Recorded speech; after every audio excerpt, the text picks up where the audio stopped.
بەڵێ کاکومەر ئەمزانن تو ئەندامێکی دەستەیە دامەزرێنەرە یەکێتی نیشتیمانی کوردستان بووی و دۆستێکی گەلک نزیکی مام جەلال بووی و غەراوی ji te re çawa bû. من بەڕاستی وەلێ چاوەڕێت کرد گۆوێشەکێکی گەلێکی گەورە بەشمەرە لێ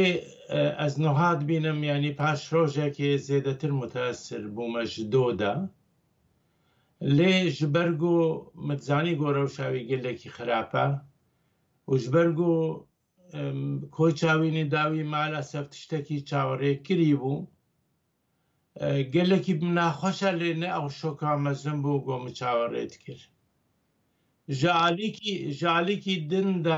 ji ber got gelekî nexweş bû direwşekî nebaş dabû ez dibêm Mam Celal rizgar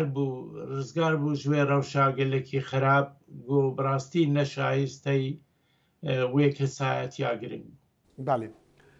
Kakumer gelek a gotiya taybet jî piştî nexweşketina wî dibêjin ku Mam Celal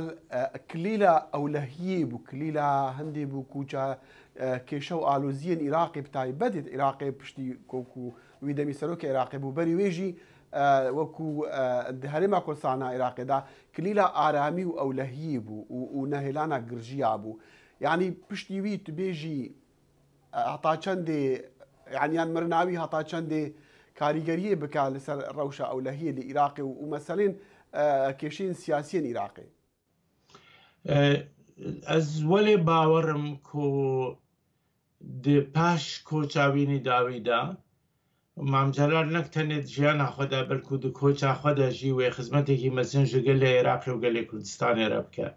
Ew jî biçe mumkin e koça wî û merasîmê koçkirina wî û veşartina wî bibe sedema nêzîkbûna siyasetmedar û hêzên siyasî Iraqî digel hêzên Kurdî de çunke wê termê wî biriya Bexdê biçe Kurdistanê di encama van biryarê dawî de û ez welê çawerê dikim ku wê karibe rê xweş bike ji bo danûstandinên nû di navbera hikûmeta Iraqê de û hikûmeta Herêma Kurdistanê de yadî li Kurdistan bixwe wê bibe fakterê nêzîkbûn û yekgirtina rîzên Kurda her wiha ji ber got di encama referandumê de rewş metirsiyekî mezin li ser Kurdistan dirust bûye di hêla aborî de di hêla leşkerî de di hêla asayişê de ne dûr e veşartina Mam Celal û birna termawî bibe sedema xistneger û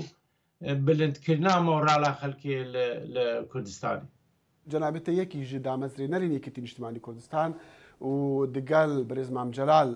dost bûy nêzîkî navendê siyasiyê Yekîtî Niştimanî Kurdistan bûyî tu agahdarî nakokiyên di nav Yekîtî dayî her çanda hinde ta radeyekî dûr keftî wekû jiyana siyasî û jiyana emelî de di nav Yekîtî danî lê tu çawa paşa roja Yekîtî dibînî piştî wexera Mam Celal û wan nakokî û dûbendî û sêbendiya di nav Yekîtiyê de. Min berê digot ki mumkin e Yekîtî tûşî lawazî bibe lawaziyê zêdetir bibe zayîfiye bibe bi taybetî jî ku niha Kak Berhem platformekî serbixwe ji bo hilbijardinan belav kir yan ragihand lê ez welê texmîn dikim ev koça dawî ya Mam Celal bibe sedema nêzîkbûna falan jê nav Yekîtiya Niştimanî û grûpên nav Yekîtiya Niştimanî û bo rêzgirtinekê ji bo bîreweriya Mam Celal ne dûr e got yekrêziyekî nû peyda bibe nemaze li jêr fişara cemawer û kadroyên Yekîtiyê Ortê û Xwarê. Yanî ez zanim ku gelek caran di nav tevgerên welatên cîhana sisiya de paş koça dawî serokekî merê du tendensa dibîne carê wa heye dibe sedema nakokiyên gelekî tûj û ji hevketin lê gelek caran jî dibe sedema yekgirtin û bi hevdûre karkirin ئەس هێویدارم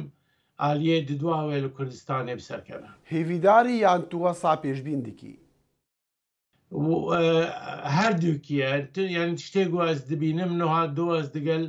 هەنێک هەواڵادا پەیویم لە هەموو ئالیاداش بۆ سەرخۆشیەوەوانە من هەست کرد و ئامادەگیەکی زێدە جەمان هەیە کۆ نێزیکی هەبن بۆ دوورە کار بکەن مالەسەف ji بە ڕەوشا تەندروستی ئەس نکارم هەڕم یانە من گەلێکی دخست گوز بچمە کوردستانێت گەل تەرمێویدا ئاسیڤیا لەشێکی خۆش و سلامەتیشترە دیکەم کاکومەر ئەگەر تو ئەمبەری خۆ بدن کارزمایە تاالبانی تەدیدی کارزمایە گەلک بهێز هەبوو ئەگەری هەندی بوو و لایەنی ئیکەتی هەموو وەکو هاافپێک ڤڕونێن کاری بە هەفرە بکەن نەهات و دیبینی ئەو جوداهی هەنا و جوداهی هەلبەت کەڤن بوونە لێ چما تاالبانی وەکو سکرتێری گشتی و خوددانوی کارزما بهێز نەهشت مرکزیت دپارتاویدا دروست بە چما هەشت ئەو جیهن بڕیارە دپارتاویدا دروست بن مالەسەف ئەو یەک ژە عالیێن ممکنە تایبەتی نەتەنێ یامام جەلالمە ئەو کەرەکتەر لە جەم هەنێک سەرکردێ دنی ڕۆژهەڵاتە ناوین دەدیتن وما گەلێک جارا ژێرەت گوتمە بخوا ژێرە گوتی ئەس ڕەجاتکەم بیر لە پاشە ڕۆژێ بکە دەفژوان بەلەسگرتنا بگرە وەک یاسر عەرەفات مەکە لێ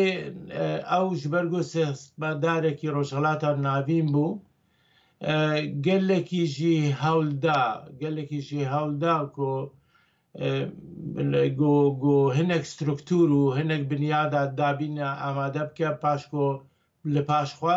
لێ مالەسە پێرە نەگەیشت نەخۆش کرد یان ئازاگەدار بووم دخست هەنەگاوا بابێژە ji بۆ پەیداکردن و ئاواکردنا هەنێک ئۆرگانێن یەکێتیگی کاری بە پاشوی بەردەوام بە جەنابێتە یەکشوان کە سابووی کوتە شیاتە هەوڵدا ناوبەریە بکردنێ بەراوی یەکێتیەدا و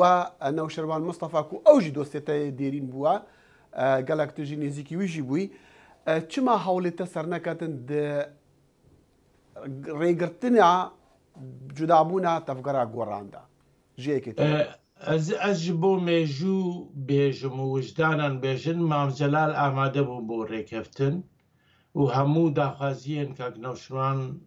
قبولکردن لێ مالە سەفخیایە کاک ناوشروان بریارە خۆدابوو گۆجێ ببە یادن تشتێگۆ من بالاخۆدایە هەنێک هەڤالێ گۆبەرێ ئەندامێت مەکتەبە سیاسی یەکێتی بوون و دگەل کاک ناوشرواندا بوون لە دژی وێ بوون گۆ ئەزناب بژی بکەم دگەل کاک ملازم عومەردا و ئەمسەر کەڤن دبی کاریدا لە ئالیە یەکیتیان نیشتمانیژی هەنێک ئەندامێ مەکتەبە سیاسی لە دژی وێیا بوون لێ مام جەلال بخوا گەلێکی ئامادە بوو پڕەنیا داخوازی قبولکردن و ئەس بخوا دمەها 12 ساڵە 2010دا چوومە خاتر ژێ خۆست یەکسەر تەلیفۆنژی کاک ناوشروان ڕێک کرد و ئەو داوەت کرد و بریاردان و هەفتوو ببینش بۆ چارەسەرکردناواکێش هەیە لێ دوورە مالە سەفتێک چوو لێ تو بالا خۆ بدێ ینی دوورە بەری گۆ مام جەلال نەخۆش بکەوە چ کاک ناوشروان چ کاک ناوشروان مام جەلال جوینێک لە دەباشان چێکردن و ڕێکەوتنێک بوو لە دەباشان لێ مالەسەف ئەو ژینێکی ئەنجام ینی هەنێک دینامیک و هەنێک فاکتەر دناف ڕێخستنێکی وەک یەکێتیان نیشتمانیدا هەنن تزانی دروستبوونا یەکتیان نیشتمانی هەنێک مێکانیزم و دینامیکێن ناکۆکیە هەرها بوون گەلێک جارە ناکۆکی بووە و دیسان بەگەریانە ناب مەسەن وەک ڕێخستنا بزوتنەوە وەک ڕێخستنا ئاڵا شۆڕەش دوورە هەندێک هەڤالێ گۆڕانژینەوە گەلە جوان بەگەریان ناو یەکتیا نیشتمانی لێ ئێمە من ساڵە 2013دا بڕاستی خۆشیاری دا هەڤالێ یەکتیا نیشتمانی و گەلێکی جارە ڕێز لە بیر و باوەڕیا من دکەن هون بالا خۆ بدێنێ ئەگەر هون نەئاگادار بن وەک چاوا پارتیاکاری ئیسرائیلی دگەل گۆ حزبا دامەزرێنەرا دەولەتا ئیسرائیلی بوو لێ نوها یەکێک بچووکترین حزبی ئیسرائیلە ئەگەر هونژی ئاگادار نەبن دگەل ئەو هەموو ڕۆڵا دیرۆکی گو یەکتیان نیشتمانی هەبوو ئەگەر هونا ئاگادار بن و یەکیتی پارچە پارچە ببە و ببە یەکێک حزبێ بچووکێ کوردستان. کاکومەر ینی من جەلابێتە گەلک نزیک ناسکریە چەند ساڵە مە پێکرە کار کردە و کووەشانازیە دیکەم بووی وان ساڵین کاری دیگەلتا مام جەلاژی من ناسکریە گەلک ژاریوکی تە گوتێژی نزیک مدیتێر گەلک جڤینا و گەلک جها ینی تشتێکی هەف دنێڤ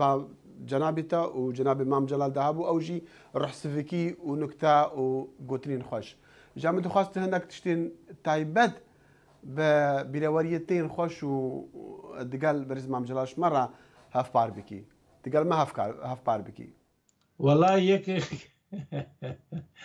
gelek hadisê xweş hebûn bêguman lê yekek ji gişa xweştir ew bû ê min ez di nav hevala de naskirî bûm ku ez gelekî li ser xwe me û ji min re digotin Helîmê Kurdistanê yanî kesê sêngifrehê û bi sebr û bi pişû lê rojekê Mam Celal xortekî ku ji koya bû Amer Mefreze bû ew çek kir lê tûre bû bi min nexweş bû yanî li ser wê ya ez aciz bûm careyeke mîn bû ez tûrebûnê Mam Celal ji nêzik ve bibînim min îstîqale da min amak nivîsî û îstîqale da û ez di eynî meqer da bûm digel Mam Celal de em sê kes bûn Kak Umer de bavê rehmetî bû Mam Celal boz bûm lê meqera wî jî bicihîst û ez çûme mekteba eskerî cem Kak Milazim Umer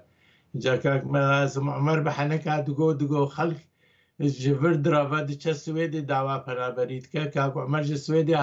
hatiye cem min dawa penaberî dike îcar Mam Celal ew nama min helgirt got eger ji bo carekî din tu rexnên min bigirî ez ê vê nama te derxînim gavaya ala esas tu Helîmê Kurdistan yadê wî bixêr gelek aliyê wînî xweş hebû em jî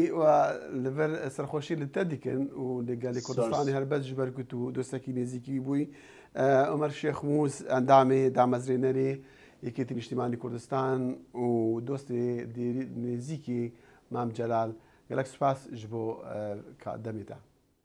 zor spas ji te re Kak Dexîl û dûra şanaziya min bû got ez digel kesên wekê we di dengê Amerîkayê de min kar kirbû bi rastî cê şanaziya ji min re got hewqas xortên genc kî ha pêgihane û